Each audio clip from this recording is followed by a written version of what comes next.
Well, the battle for Jammu and Kashmir is also intensifying. Now, PM Modi also addressed a rally in Jammu and Kashmir and talked to the voters on the ground. Now, while talking, PM addressed in a rally and cautioned against the promises made by Congress, NC and PDP to reinstate Article 370. He pointed out that such a move would remove reservations for the Pahari community, take away voting rights for many and impose further restrictions on women's rights. Now, PM also warned that if they come to power, then that could result in unrest, with schools burning and young people resorting to stone pelting, strikes and unemployment. He also urged the people to ensure those difficult days not to return.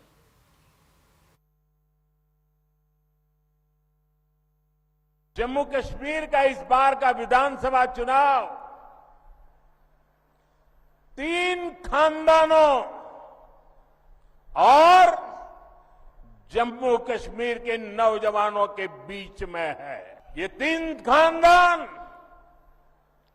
एक खानदान कांग्रेस का है, एक खानदान national conference का है, एक खानदान पीडीपी का है। ये संविधान की बातें करते हैं और नफरत की दुकान पर मोहब्बत की दुकान का बोर्ड लगा करके घूमते हैं। आपके मुंह में संविधान शब्द शोभा नहीं देता। ये नफरत दिखाने से ज्यादा और कुछ सोच नहीं सकते। इनकी नफरत का शिकार जम्मू भी रहा है। जम्मू कश्मीर के मेरे नौजवान आतंकवाद में पिसते रहे। ये भाजपा है जिसने कश्मीरी पंडितों की आवाज उठाई, कश्मीरी हिंदुओं की वापसी और पुनर्वास के लिए टीकालाल टपड़ू स्कीम बनाने का ऐलान किया है।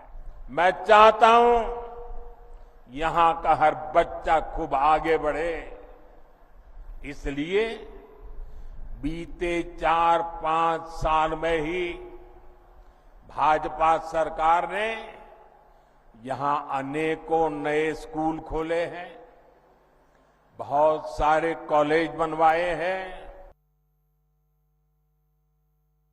How do you see the role of PDP this election? Because you have said that somehow maybe PDP will be a kingmaker in these elections because you have n number of people contesting, so there could be a possibility of a fractured mandate, or some political parties might need your support to form a government. Is there a possibility? I don't know about the possibility, but what I can say for sure is that a non-BJP government is going to come into power and the PDP is going to play an instrumental role. Of course, Mehbooba ji is not going to be the chief minister because she decided to stay away from these elections, and I think that was the right decision for her, because somebody of her stature fighting an election in an assembly which is disempowered, I don't think she was very comfortable. But PDP will definitely play the role of a kingmaker, because it is going to be a coalition government. You travel extensively yourself. You see that there's no wave for a particular party. So we are going to have a hung assembly. That is a real possibility. I feel sad for the NC Congress alliance partners because they take pot shots at each other all the time. Forget pot shots. They fielded proxy candidates against each other in most of the constituencies. So what will they say? आप खुद शीशे के उसमें हैं तो दूसरे के ऊपर पत्थर फेंकेंगे तो मैं 10 चीज़ें और बोलूं. But I've said it before, this is not a slugfest. I'm not here to get into that dirty discourse. I want to keep our political discourse as civil as possible. Even when I criticize someone, I do it within the barriers of decency.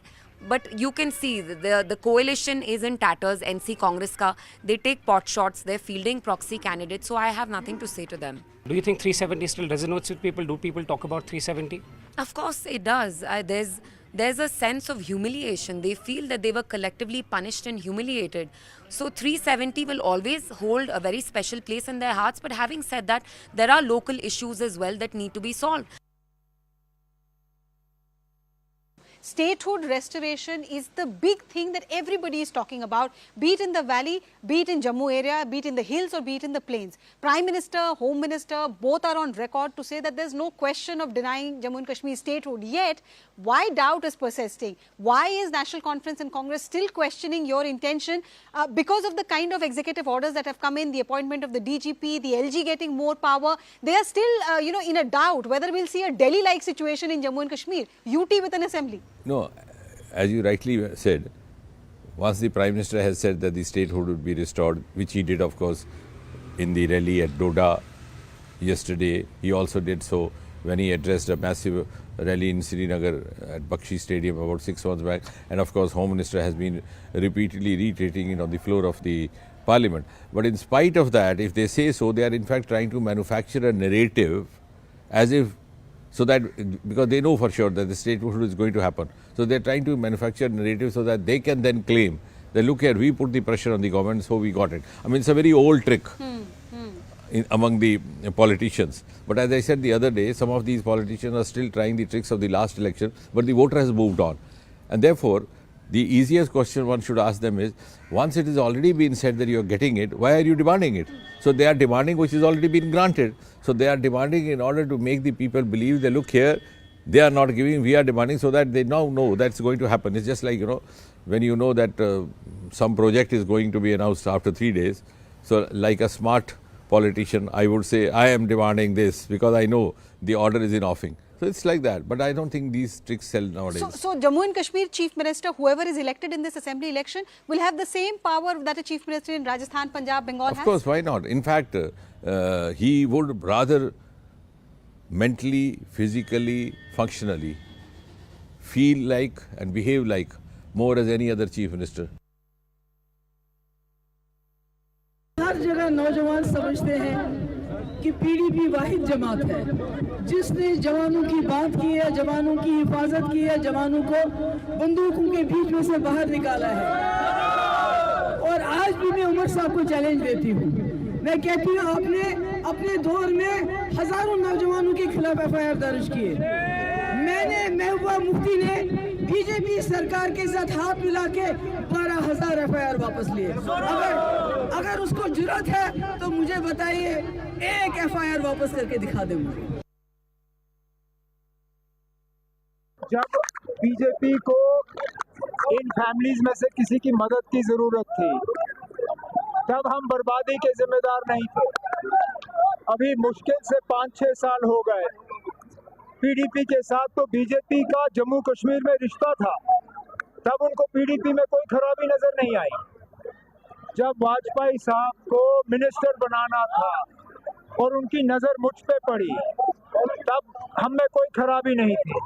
आज election के दौरान इनको खराबी नजर आ ही जाती है। आप यकीन माने, कल को अगर बीजेपी के नंबर कम पड़े और पीडीपी ने उनको दोबारा मदद करने का फैसला किया, उनको पीडीपी में कोई खराबी नजर नहीं आएगी। ये जो आतंकवाद का दौर है, ये उसका वो आखिरी, वो कहते हैं ना, दिया बुझने से पहले काफ़ी ज़्यादा फड़फड़ाता है, तो ये वही दिया है जो अब फड़फड़ा रहा है। जैसे ही भारतीय जनता पार्टी की सरकार जम्मू कश्मीर में बनेगी, तो जो इनकी कुछ हद तक जो जड़ें पड़ी हुई हैं वो भी उखाड़ के फेंक दी जाएंगी। अपोजिशन वालों की बातों का विश्वास बिल्कुल ना करें, क्योंकि ये सिर्फ यहाँ के नौजवानों को गुमराह कर रहे हैं, जबकि इनके खुद के बच्चे अच्छे अच्छे कॉलेजेस में, अच्छे अच्छी यूनिवर्सिटीज़ में पढ़ रहे हैं। तो हम सब का मुद्दा यही होना चाहिए, विकास का। लेकिन अपोजिशन ने ऐसा कभी ना सोचा है, ना वो ऐसा सोचेगी, क्योंकि इससे उनकी कुर्सी को खतरा हो जाता है। धारा 370 खत्म करने के बाद भी जो उपाय उस वक्त आदरणीय प्रधानमंत्री जी ने, नोटबंदी हो, धारा 370 हो, तब कहा था कि कश्मीर में अमन आ जाएगा। कहाँ है शांति? एक दिन नहीं जाता कि जिस दिन हमारे जवानों पर हमला नहीं होता है और हमारे जवान शहीद नहीं होते। और चुनाव है, अभी कश्मीर में चुनाव है। ऐसी स्थिति में ये होना मतलब सरकार के ऊपर लांछन है, इतना ही मैं कह सकता हूँ। चुनाव के लिए समय है, लेकिन मणिपुर की शांतता बरकरार करने के लिए उनको समय नहीं है।